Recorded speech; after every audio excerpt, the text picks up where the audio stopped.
পালাবো না। কোথায় পালাবো? পালাবো না, প্রয়োজনে ফখরুল সাহেবের বাসায় গিয়ে উঠবো। কি জায়গা দেবেন? না হলে ঠাকুরগাঁয়ের বাড়ি আছে, ওই বাড়িতে গিয়ে উঠবো। আমি কখনো পালাবো না। আবার আমার ঠাকুরের বাসায় আসতে চেয়েছিলেন, ঠাকুরের বাসায় তো আসলেন না। কোথায় আছেন ভাই? আমি এখন অবন্ত যাচ্ছি, আসেন আমার বাসায় এখন আছেন।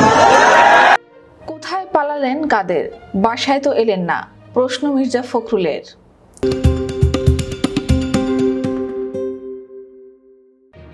আওয়ামী লীগের সাধারণ সম্পাদক ও সদ্য সাবেক সড়ক পরিবহন এবং সেতুমন্ত্রী ওবায়দুল কাদেরকে ঠাকুরগাঁওয়ের নিজ বাড়িতে আমন্ত্রণ জানিয়েছেন বিএনপির মহাসচিব মির্জা ফখরুল ইসলাম আলমগীর।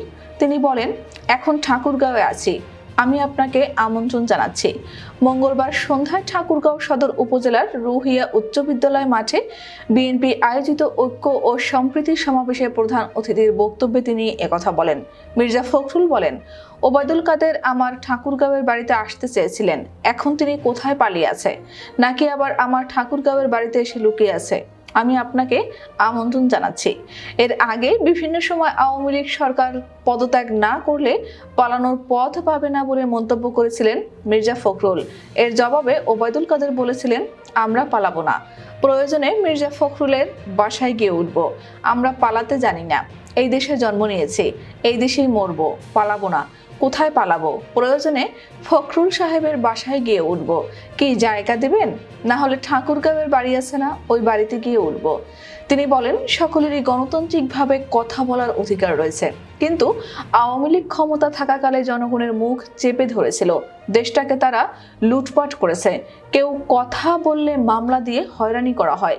ইতোমধ্যে আমাদের দলের 700 নেতাকর্মীকে গুম করেছে আওয়ামী লীগ। গোলাম আজমের ছেলেকে গুম করে আয়না ঘরে 8 বছর ধরে আটক করে রেখেছিলেন। 8টি বছর এক ঘরে বহু কষ্টে জীবনযাপন করেছে সে। তার অপরাধ, সে গোলাম আজমের ছেলে।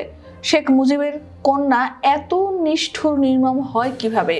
বিএনপি মহাসচিব বলেন, গত বছরের সেপ্টেম্বরে রুহিয়ায় বিএনপির বিক্ষোভ সমাবেশে আওয়ামী লীগের সন্ত্রাসীরা আমাদের নেতাকর্মীদের উপর হামলা চালিয়েছে।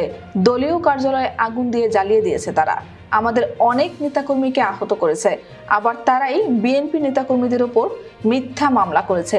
এই হলো আওয়ামী লীগ সরকার।